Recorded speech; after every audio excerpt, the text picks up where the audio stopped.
Artvin'den herkese merhaba. Bu hafta sonu doğasıyla, tertemiz havasıyla ve gölleriyle Artvin'e geldik. Size Artvin'in etrafını göstereceğim. Başlıyorum.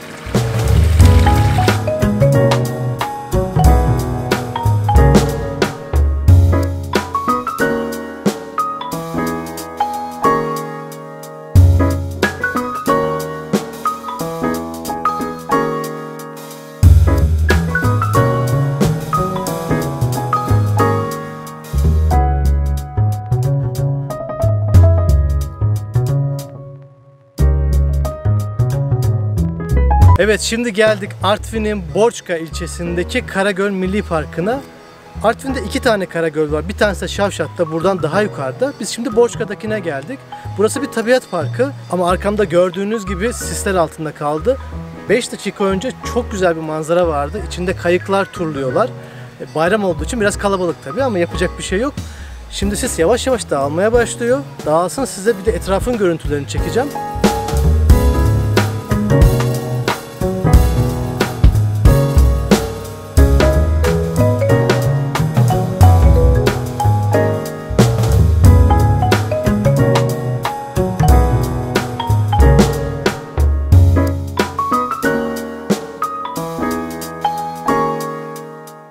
Artvin'de ikinci günden merhaba.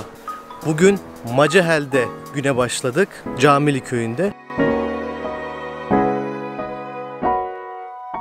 Hava bu kadar temiz olunca saat 5'ten beri ayaktayım. Birazcık video çektim. Şimdi de dağın yukarılarına doğru yürüyüşe başladık hep beraber.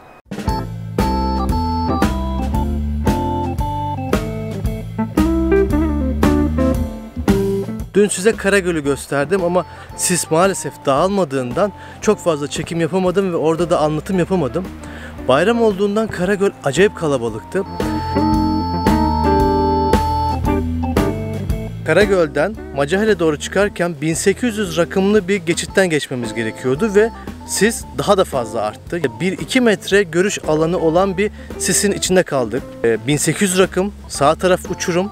Ve bir saat biz bu şekilde yolculuğa devam ettik. Daha sonra da Macahel'e gelmek için tepeden aşağıya inmeye başladığımızda şu anda 750-800 rakımlı Macahel yani Camili köyüne vardık.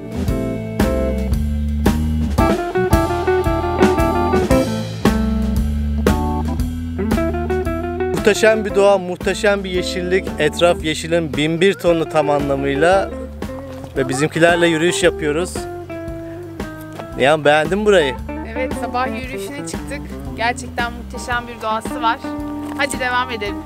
Defne, beğendin mi? Evet. Hadi yürüyelim o zaman. Yürümeye devam ediyoruz. Etraf hakikaten çimen kokuyor, yeşillik kokuyor. Vallahi taze hava kokuyor yani. Gel. Buranın havasını size yollamak isterdim ama yapacak bir şey yok. Görüntülerini yollayayım bari. Siz de bu arada kanala abone olmayı unutmayın. Devam ediyoruz.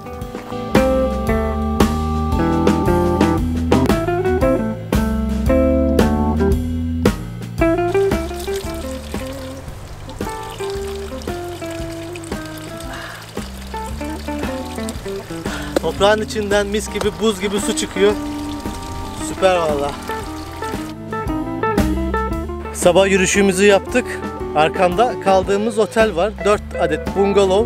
Böyle tam manzaraya hakim bir şekilde konsol şeklinde manzaraya seyrediyor.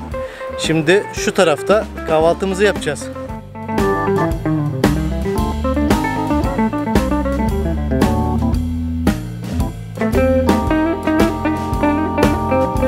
Evet, şimdi Macahel köyünde bu gece kaldığımız otelin sahibinin Osman'ın yanındayız.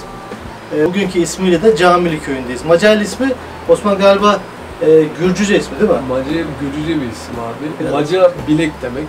He. Bilek helle el demek.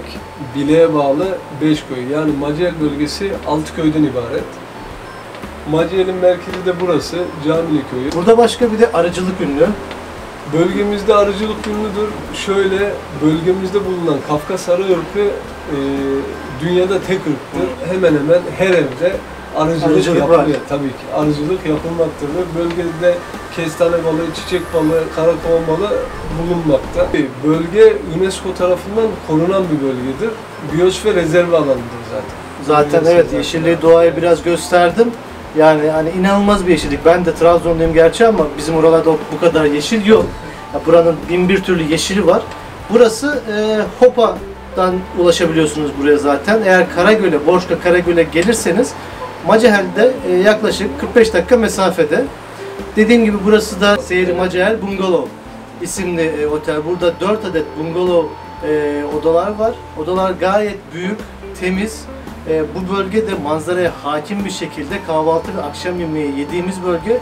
Bu kadar böyle dağlara, taşlara doğru yemek yemek zaten çok keyifliydi. Çünkü çok doğal bir alan. Osman da sağ olsun çok güzel konuk etti bizi. Bu bölgeye gelmek isteyenler, özellikle Artvin'e kadar gelmişseniz mutlaka buraya da uğramanızı öneririm ben. Direkt biz buradan sonra Macahel'in devamında şelale var. Caminin ismini aldığı Camilik köyü var. Evet. Oraları bir göreceğiz. Osman'dan oranın bilgilerini aldık. Oradan sonra da yolumuza devam edeceğiz. İnşallah. Çok teşekkür ederim Osman. Çok sağ olasın. İnşallah tekrardan bekleriz.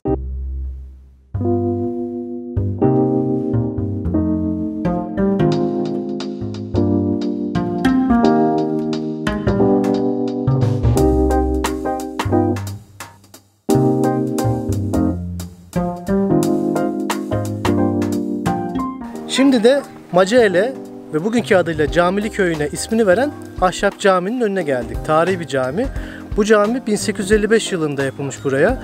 Bundan önce burada da daha eski bir cami varmış fakat onun tarihinin net olarak kesin bilinmiyor.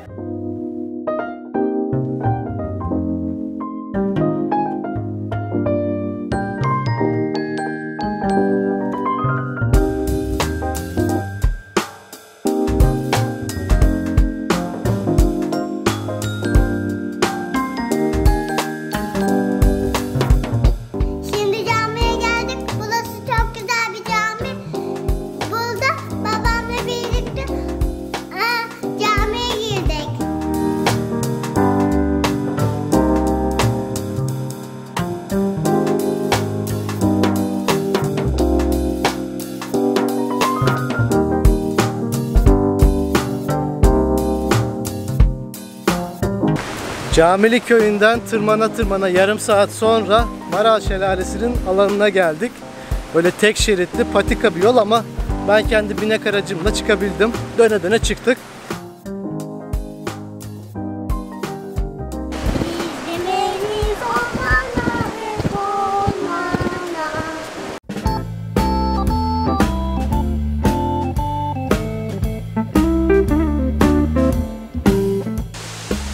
Zorlu yollarda Defne ve annesi.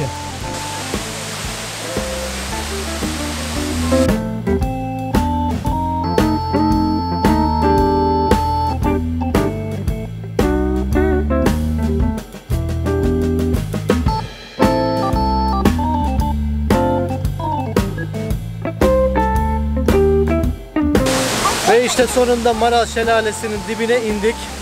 Yaklaşık 40 metre yüksekliğinden döküldüğü söyleniyor. Bayağı bir debili bir su var ve buz gibi. Bakalım girebilir miyim, bir deneyeceğim. Kaz Dağları'nda girdiysek burada da gireriz. Suyun toplantı. Bizim Defne giriyor tabi, ayaklarını sokuyor suya. Suyu kaçırmaz.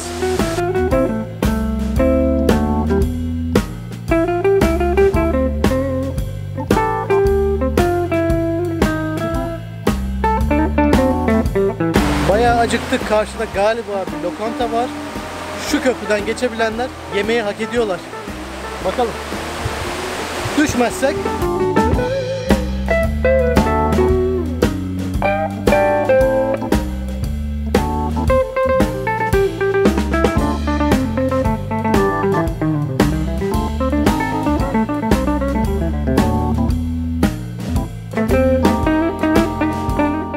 Şelaleye in çık. Bayağı bir acıktık. Kızım da acıktı.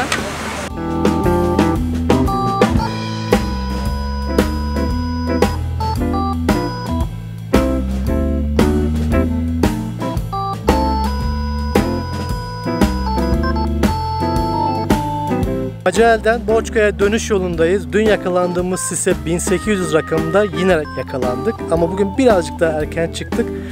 Eminim ki dünkü stresi yaşamayacağız. Ama bulutların sisin üzerindeyiz şu anda. Süper bir görüntü var.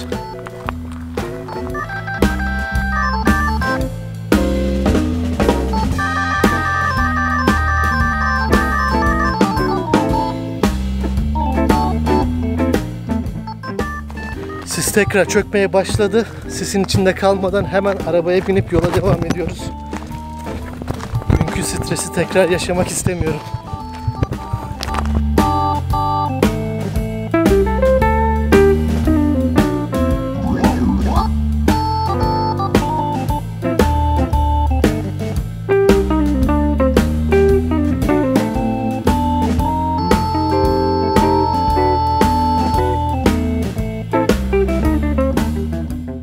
Üçüncü günden merhaba.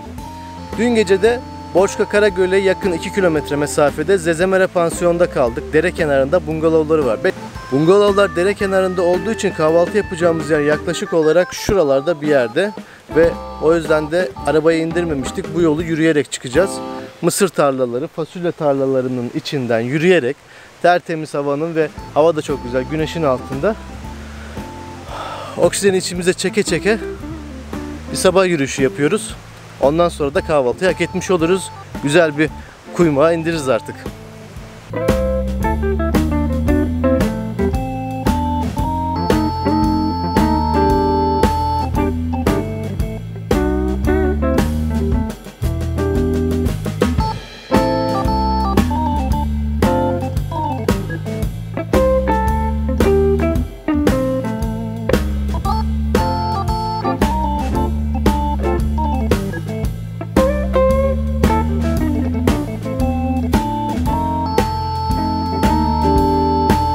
Evet, şimdi de geldik Artvin'e. Artvin'e ilk geldiğimde aklıma gelen yer Türkiye'nin en büyük Atatürk heykelinin olduğu Atatepe'ye çıkmaktı. Bayağı virajlı ve döne döne dolambaçlı bir yoldan 600 metre rakımdaki Atatepe'ye çıktık. Burada Türkiye'nin 22 metre yüksekliğinde ve 60 ton ağırlığındaki en büyük Atatürk heykeli var. Sıtkı Kahvecioğlu Vakfı tarafından, yani özel bir vakıf tarafından yapılmış burası. Altında da bir belediyeye ait bir işletme var. Biz buraya geldiğimizde sıcaklık 35 derece, çok sıcaktı. Buraya gelme yolu zaten çok daracık ve virajlı bir yoldan sonra buraya geldiğimizde bir dinlenmek ve bir şeyler içmek istedik. Ama maalesef tesisin altında bulunan binada çay ve suyun dışında hiçbir şey verilmiyor. İleride yakın bir zamanda özel işletmeye devredileceği söylendi. Artık ne kadar ne zaman olur bilinmez ama böyle güzel bir heykelin ve böyle güzel bir manzaranın altında, hani eğer yetkililer duyarsa, güzel bir işletmenin olması gerekiyordu bence.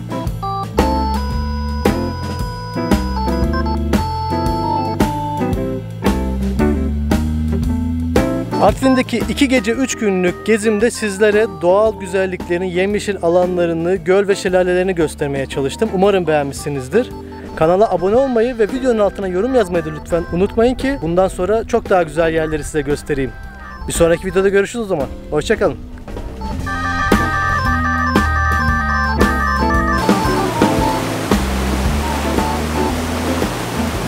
Dereye ayaklarımızı sokayım derken löp diye içine girdim.